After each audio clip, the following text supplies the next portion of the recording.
Welcome back to the Seaboard Central, everyone.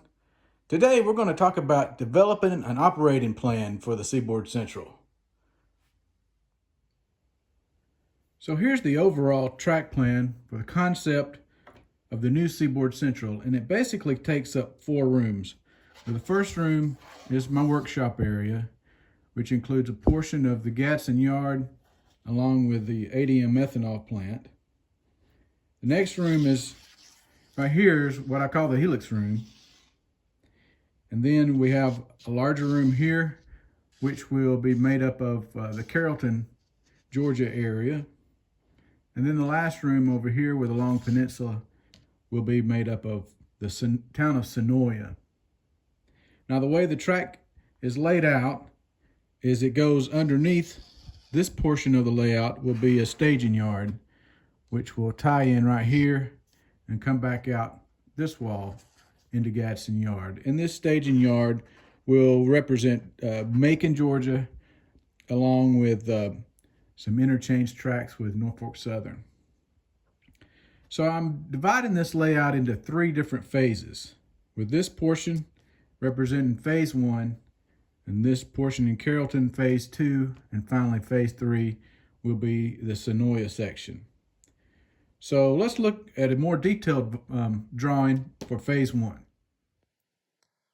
So I drew up a more detailed version of the phase 1. This is 1 inch equals 1 foot scale. And this way, let's zoom in on some of it. So here you can see how the Gadsden Yard tracks are laid out. And these yard tracks are designed with the micro engineering number 5 ladder switches, which will help to save a little bit more room. I've made a few changes. Actually, I had a pullback track for the yard. And here it goes into a double track helix, which will serve 2 purposes. Not only will it take the layout from the 44-inch height of the Gadsden Yard area up to the 54-inch height, it will also serve as a long passing siding that will improve operations. Now, phase 1 is going to go over a duck under section set at 54 inches high. You'll see there's a double overpass that it goes underneath.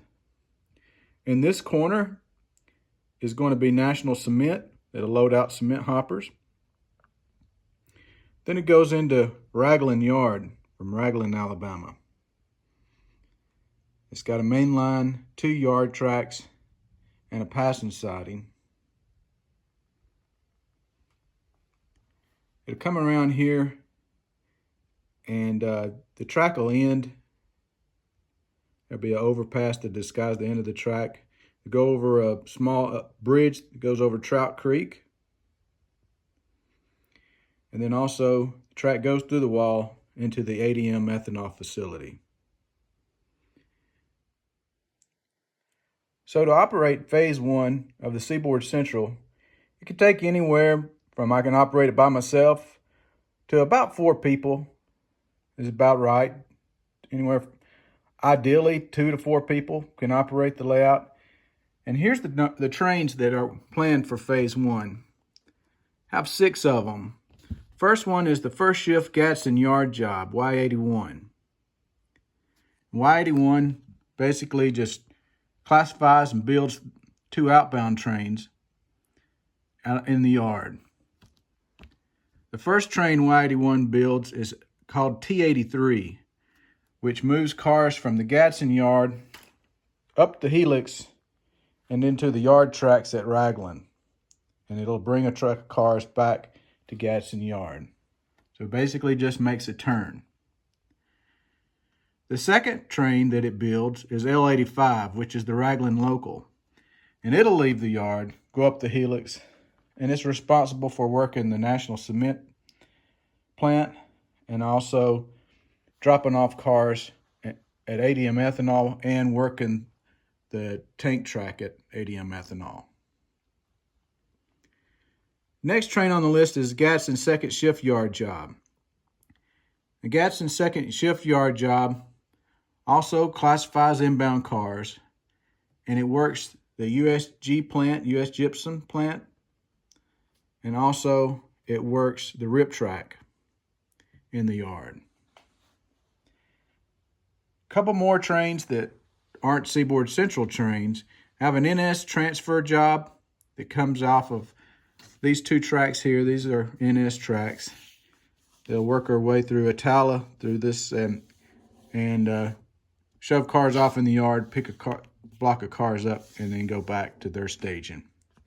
And also there's an ADM job, which just moves cars from the ADM storage yard over to the unloading and loading tracks, and then leaves them for the L85 local to pick up. One other side note, here you can see how the track is going to connect to phase 2 of the Seaboard Central.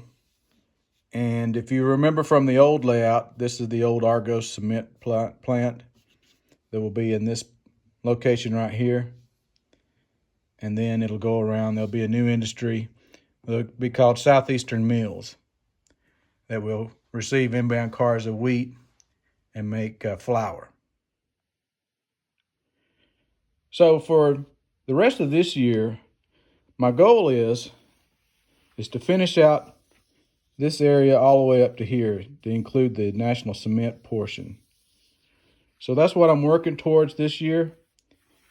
I've basically got the track in place right here. I need to install a few more feeder wires and weather the rail.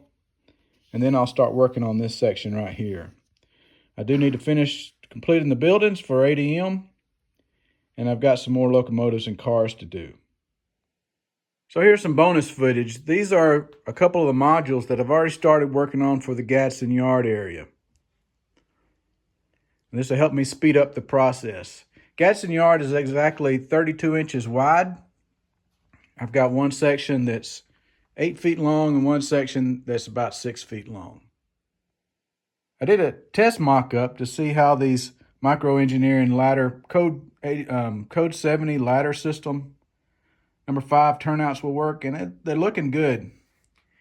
As you can see here, the shortest track in the yard will hold about 8 grain hoppers, which will work for my purposes. Have plenty of tracks to sort cars out in, and then once the trains are built, I can pull them through the pullback and shove them off on an outbound track that's much longer. So these two tracks right here represent the NS tracks. Then you have track number 1 here, 2, 3, 4.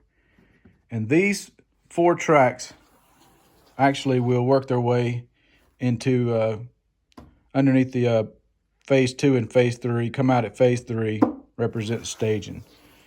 So track number 4 is considered the outbound track. By putting this turnout here, I'll be able to pull cars out of the other tracks and shove into the outbound track. So a train can actually leave the yard while the switcher's still working, and they won't interfere with each other. When I began the new version of the Seaboard Central, I always had operations in mind, and developing an operating plan was first and foremost. So the natural starting point was this ADM ethanol facility that I designed. This gives me an opportunity to get operations up and running fast and have something to run while I'm building the rest of the layout.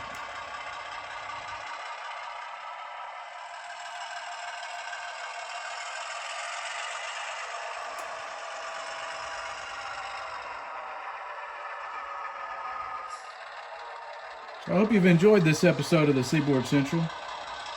If you liked it, be sure to hit that like button. It helps other people to find the channel that don't know about it. Be sure to stay tuned because there's a lot more coming up and headed this way as the Seaboard Central grows. So until next time, thanks for watching and happy model railroading, everybody.